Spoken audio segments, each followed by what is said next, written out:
Selanjutnya aku mungkin mau tanya kakak admin dari Tawalogi, ada reason kenapa kak? Boleh?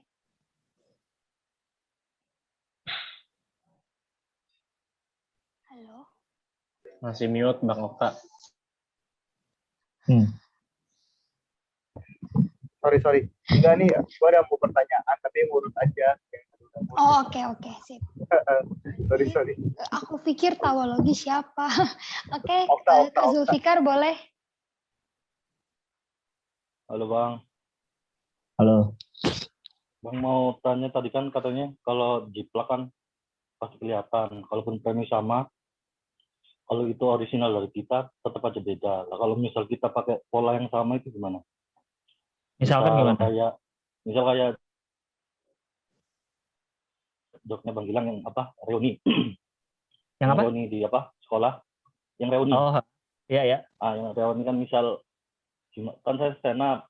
Gimana kalau yang lain juga dibalik? Nah, misal Pertamina ngisi bensin lah. Kalau misal saya ganti pekerjaannya tapi dengan susunan yang sama itu masih hitungan jiplak atau beda? Nah, tergantung kamu waktu nulis materi itu kepikiran dari materi saya apa enggak? Biasanya sih kayak misal ada mirip-mirip gitu loh. Oh ini kan sama-sama lagi bahas pekerjaan. Coba dimasukin. Maksudnya kalau biasanya kalau aku sih coba nulis sama dulu walaupun nggak dibawain, tapi pas dibacain kalau kok masih terasa sama ya, lah, maksudnya apakah ketika nanti dibawain apakah nanti orang-orang tahu wah ini mah jiplak, ini mah gitu. Pokoknya kalau treatmentku kalau latihan nyoba dengerin jok siapa, ditulis pakai versiku, maksudnya versiku misal ganti kalimat tapi pola joknya kayak misal what if atau rule of three-nya sama. Tapi nanti pas dibawain masih kerasa jiplak, tapi apakah nanti kalau kita dibawain ke open mic hitungannya itu jiplak atau itu jok kita? Soalnya gitu. Iya. Sebenarnya kalau dari saya ya, kalau saya pribadi merasa selama waktu kita nulis kitanya paling enggak dari kita ya. Misalnya saya bikin materi nih, terus saya bawain, terus ada orang bilang, "Oh, materinya sama nih sama materi ini," atau "Pernah dengar tuh materi itu di sini." Tapi selama saya ngerasanya enggak, saya nulis sendiri kok gitu. Enggak ada kepikiran sama sekali atau belum pernah dengar bahkan materi siapa kayak gitu. Kalau saya sih merasanya saya enggak, itu bukan masuk hitungan jiplak di saya gitu. Kalau menurut saya ya. Kalau saya merasa walaupun mirip dan tahu sama-sama nulisnya emang lagi kepikiran aja gitu, sama-sama lagi kepikiran ya udah. Kalau menurut saya itu sih nggak jiplak gitu. Kayaknya kalau pola doang, kalau menurut saya sih nggak jiplak sih. Kalau cuma pola ya. Kalau misalnya kayak siapa ya, kayak Awe gitu. Awe kan sering main what if, terus kita pengen nyoba juga kayak Awe. Itu kan hanya nyoba pola yang beliau pakai gitu. Apalagi kalau masih hitungannya masih masih baru nyoba, masih nyari kan apa nih gak yang cocok, apa yang gak yang cocok kayak gitu. Kalau pola sih menurut saya kayaknya enggak sih, nggak hitungan jiplak gitu, nggak hitungan jiplak. Mungkin kalau orang soalnya kayak kemarin yang kasusnya Bang Remin kan dibawain sama Vicky Prasetyo kan bener-bener intonasi beda, bener-bener personanya beda. Tapi kalau orang yang udah nonton Bang Remin ketahuan, kayak aku aja pas nonton cuplikannya itu kan sebelum Bang Remin nunjukin pas dia perform, pas bawain joknya, pas lihat videonya Vicky Prasetyo kelihatan nggak jiplak, tapi kan memang ternyata benar-benar itu tulisannya Bang Remin dibawain. Nah kalau misal kayak saya, makanya kalau yang saya tanyakan, misal Bang Gilang kan bilang, saya itu stand up komedian, disuruh setiap reuni suruh tampil, suruh lucu. Coba kamu yang Pertamina ngisi lah, misal aku pakai pola sama, saya kan ahli gizi, setiap ketemu teman ditodong bikin menu diet. Coba kamu kerja di lapas, coba kamu di penjara dulu gitu kan, polanya sama. Apakah nanti pas dibawain itu jiplak? Berarti kayaknya bukan ya kali ya. Kalau menurut saya kalau polanya sama enggak sih. Kalau yang kayak si siapa Vicky sama Remin itu mah memang plek-plekan aja, dia cuma beda cara deliverynya. Itu mah plek-plekan sama. Kalau kayak gitu menurut saya sih nggak sama. Cuma apa ya maksudnya? Jangan kaget kalau misalkan ada orang yang ngomong itu kok mirip materi siapa kayak gitu loh. Iya. Saya maksudnya apakah kan pasti kan kita belum tahu ya. Maksudnya pasti premis kan senior lebih udah pernah ngebawain premis itu. Sedangkan kita kan pasti mirip-mirip ya. Oh, ini takutnya nanti kok mirip ya. Lah kita standar untuk tahu itu jiplak atau enggak. Gimana? Apakah pure benar-benar plek kayak yang Vicky lakuin atau ternyata cuma beda polanya tapi benar-benar susunannya sama kayak yang kita tonton. Kalau aku sih buat belajar. Ya karena gini itu kan kalau misalnya materi yang itu ya, kalau itu kan keresahan saya adalah awal kebentuknya materi itu adalah soal ya emang benar saya kalau itu disuruh diajak gitu. Itu yang dari awal tuh titik mulai di situ sehingga nyebar kemana-mana, ke Pertamina lah, ke tukang sunat, ke apa kayak gitu loh. Bukan sekedar ingin nulis materi kalau Pertamina disuruh lagi reuni gimana ya, kayak gitu saya. Karena emang core awalnya adalah keresahannya dari nolnya dari situ. Baru muncul materi itu. Kayak gitu loh Mas. Jadi kalau misalkan kembali lagi dari Mas Zulfikarnya, apa keresahan awalnya, apa ini awalnya, sehingga bisa muncul materi itu, kayak gitu sih. Baru bisa kelihatan, itu kan jadi balik lagi ke soal, ke soal sudut pandangnya atau sikapnya gitu. Yang akan bikin beda nantinya. Walaupun pola sama, tapi kalau sikapnya beda, pasti akan jadi beda. Sudut pandangnya beda. Ya kita berdua aja udah orang yang berbeda gitu, pasti sudut pandangnya akan beda harusnya kayak gitu sih. Kalau cuma polanya doang sih menurut saya nggak jiplak lah kalau cuma polanya doang gitu. Iya. Karena kadang-kadang kita juga pengen tahu kan nonton komik terus kok bisa ya materinya ke arah sana gitu, gimana cara dia mikir bisa ke arah sana.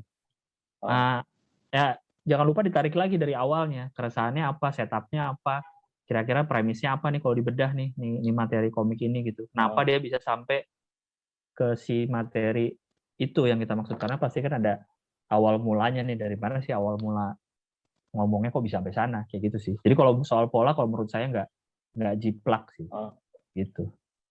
Iya. Oke deh Bang, makasih. Ya. Oke, selanjutnya Kak Magdalena, silakan. Halo Bang Gilang. Halo. Mau bertanya tentang ini Bang, punchline gitu kan. Kalau nggak ada punchline kan bukan stand up comedian namanya ya. Jadi memang harus ada punchline-nya gitu kan. Terus buat penulis pemula gitu yang baru belajar nulis materi stand up gitu kan. Kira-kira ada nggak sih dari sekian jenis teori nulis punchline ini kan ada banyak gitu ya Bang ya.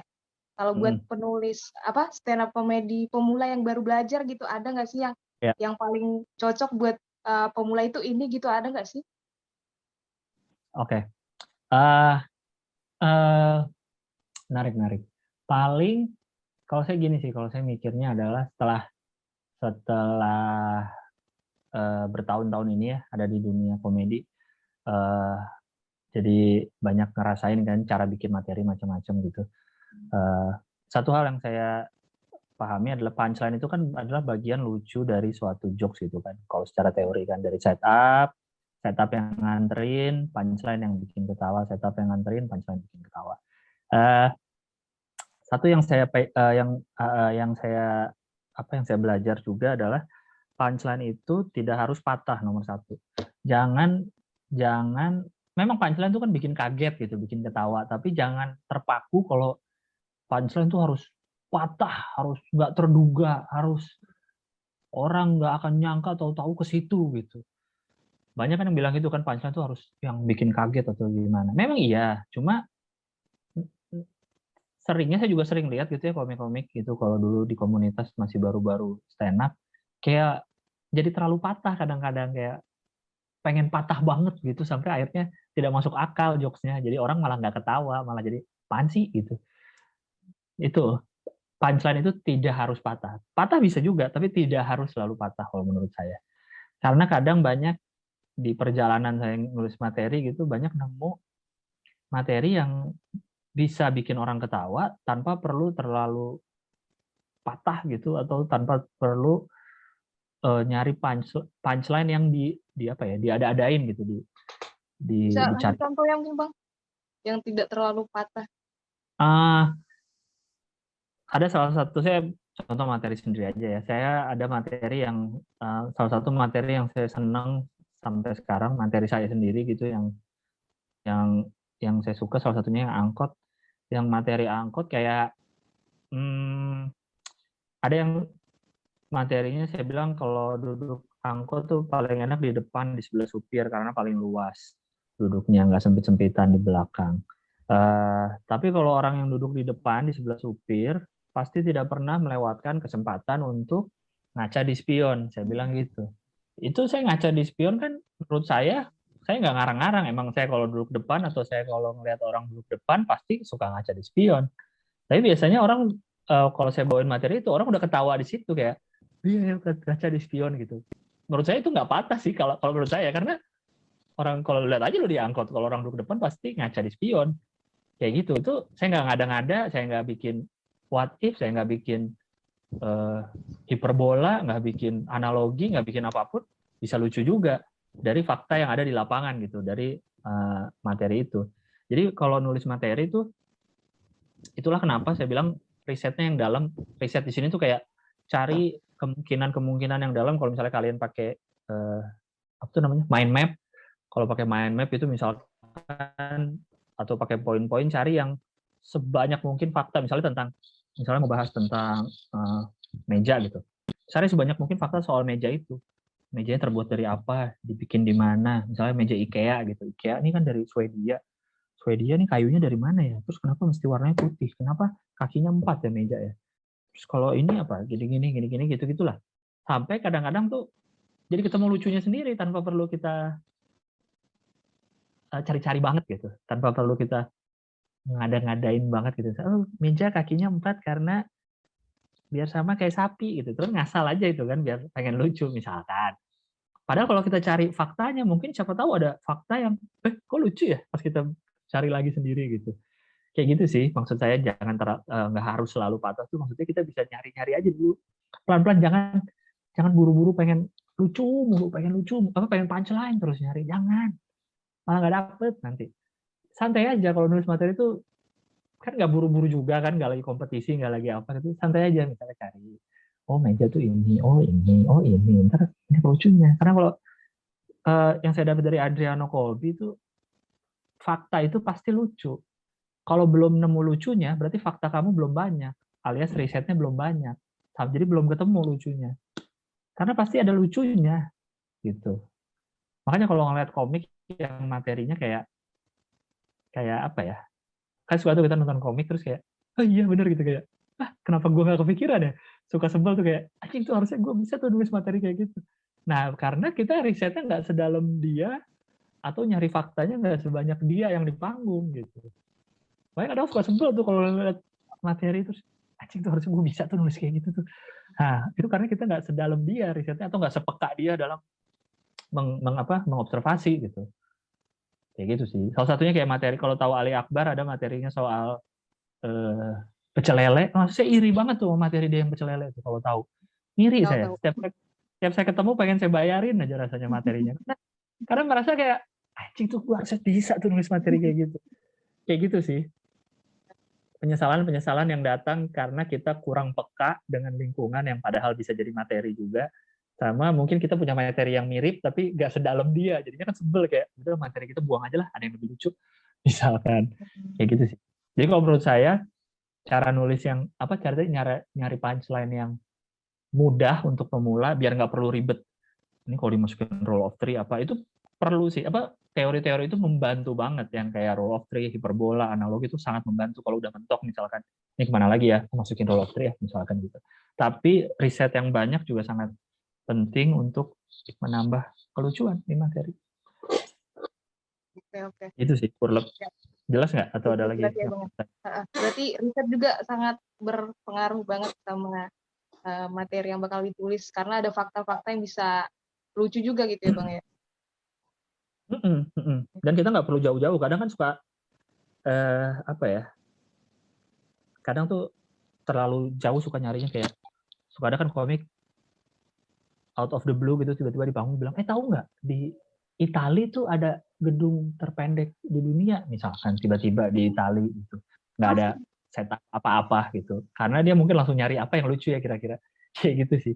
Dari pelan-pelan aja, dari lingkungan sekitar, dari diri sendiri. Boleh sih bawain materi ada apa yang lucu di mana, tapi mulainya yang enak gitu, biar kita juga nulis materinya nggak perlu pusing-pusing gitu, karena kadang dari sekitar kita aja udah banyak yang lucu, hal lucu yang kita nggak sadar. Oh ya. Nanya satu lagi boleh Bang? Boleh dong. Ini kan terkait ke originalan materi yang kita buat gitu ya. Saya nggak bisa pakai materi orang lain gitu karena takutnya dibilang plagiat gitu kan Bang. Tapi kebetulan apa namanya, yang bukan materi sebenarnya, cuma satu one liner gitu. Jadi kebetulan ngena banget sama saya gitu kan. Misalnya itu dibawain untuk ngelengkapin materi kita gitu, kira-kira terus sebelumnya minta izin dulu gitu sama yang punya, gimana kira-kira bisa nggak sih Bang kayak gitu? Atau nggak boleh ya? Minta izin sama yang punya atau gimana? Iya, minta izin sama yang punya, yang bikin. Kalau orang yang ngebolehin sih nggak apa-apa sih. Atau mungkin pas misalnya lagi tampil terus ada materi siapa yang lucu, sebut aja misalkan. Ini kayak si ini pernah bilang gitu, kayak si Radit gitu pernah ngomong gini-gini untuk melengkapi materi kita. Ya sebut aja misalkan si Raditya Dika pernah ngomong lalalala. Habis itu lanjut ke materi kita atau gimana. Berarti boleh ya Bang? Asal nyebut, asal izin mah kalau dibolehin. Oke. Siap. Makasih Bang Gilang. Iya, sama-sama.